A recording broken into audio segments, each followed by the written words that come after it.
Assalamualaikum warahmatullahi wabarakatuh.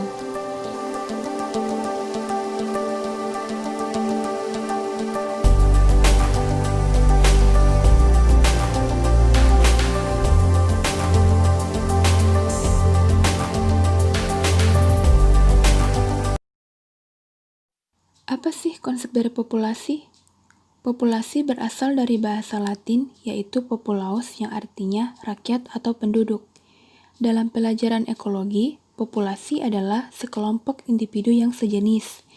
Jika kita membicarakan populasi, tentu itu disebut jenis individu, yang dibicarakan dengan menentukan batas-batas waktunya serta tempatnya. Jadi, dapat disimpulkan populasi adalah kumpulan individu sejenis yang hidup pada suatu daerah dan waktu tertentu. Selanjutnya, pengertian dinamika populasi. Dinamika populasi merupakan perubahan ukuran populasi yang terjadi sepanjang waktu. Dinamika populasi ini membahas cara populasi spesies tertentu yang berkembang dan menyusut serta sebab-sebab peningkatan dan penurunan jumlah populasi tersebut. Contohnya pada liming, binatang pengerat yang kecil ini yang hidup di wilayah yang sangat dingin, yang ada di belahan bumi utara. Setiap 3 atau 4 tahun, jumlah liming ini menjadi banyak. Lalu terlihat binatang ini melakukan migrasi besar-besaran. Penyebaran populasi merupakan pergerakan individu ke dalam atau keluar dari populasi. Penyebaran populasi ini berperan penting dalam penyebaran secara geografi dari tumbuhan, hewan, atau manusia ke suatu daerah di mana mereka belum menempatinya. Penyebaran populasi ini disebabkan karena adanya dorongan untuk mencari makan, menghindarkan diri dari predator, pengaruh iklim, terbawa air atau angin, kebiasaan kawin, dan faktor fisik lainnya. Apa sih struktur dari populasi? Struktur umum populasi mencerminkan rasio berbagai kelompok umur dalam populasi. Itu tergantung pada harapan hidup individu, waktu permulaan pubertas mereka, jumlah anak dalam sampah, jumlah anak per musim. Struktur ruang populasi mencirikan ciri-ciri distribusi individu di wilayah yang diduduki, tergantung pada ukuran populasi dan usia serta struktur gendernya, yang dapat bervariasi sepanjang tahun dan ditentukan oleh sifat habitat dan karakteristik biologis spesies tersebut. Selanjutnya, faktor-faktor pembatas. Faktor-faktor pembatas terdiri dari yang pertama, temperatur atau suhu, yang kedua, cahaya, yang ketiga, air. Selanjutnya saya akan menjelaskan secara terperinci bagian dari faktor-faktor pembatas. Selanjutnya yang pertama, temperatur atau suhu. Beberapa organisme dapat hidup pada temperatur yang rendah, sedangkan beberapa mikroorganisme terutama bakteri dan alga dapat hidup dan berkembang pada musim-musim semi yang panas, kira-kira di 88 Celcius. Organisme yang hidup di dalam air umumnya mempunyai batas toleransi lebih sempit terhadap suhu daripada hewan yang hidup di darat, sehingga temperatur penting dan seringkali merupakan faktor pembatas. Semua proses kimia dalam metabolisme seperti difusi, pembentukan dinding sel tergantung pada suhu. Yang kedua yaitu cahaya. Cahaya adalah sumber energi tetapi juga suatu pembatas pada kedua tingkat maksimum dan minimum.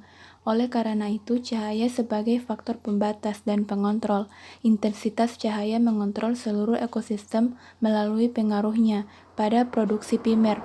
Berdasarkan kebutuhan cahaya dikenal yang pertama sebagai tumbuhan perlu cahaya penuh atau light demanding.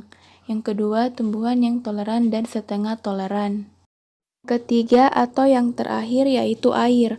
Air sebagai fungsi fisiologis perlu bagi semua protoplasma.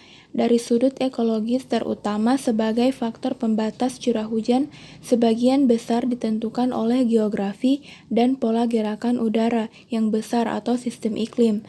Penyebaran curah hujan sepanjang tahun merupakan faktor pembatas yang sangat penting untuk organisme.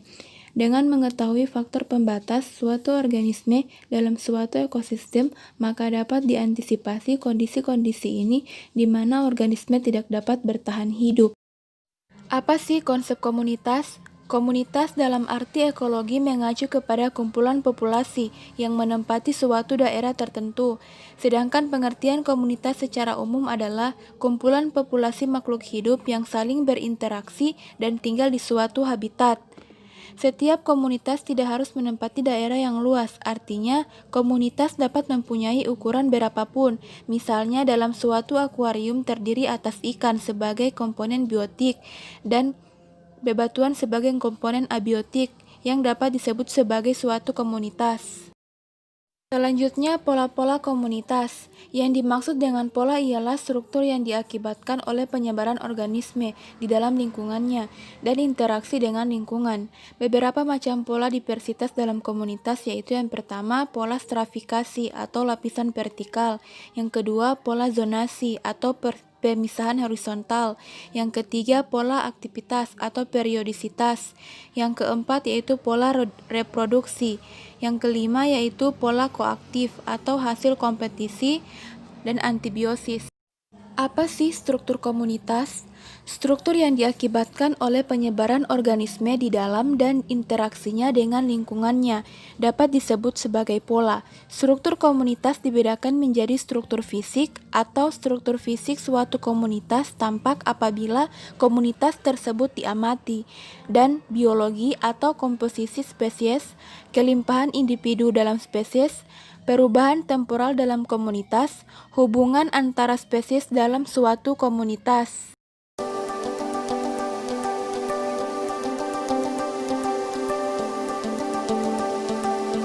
Wassalamualaikum warahmatullahi wabarakatuh.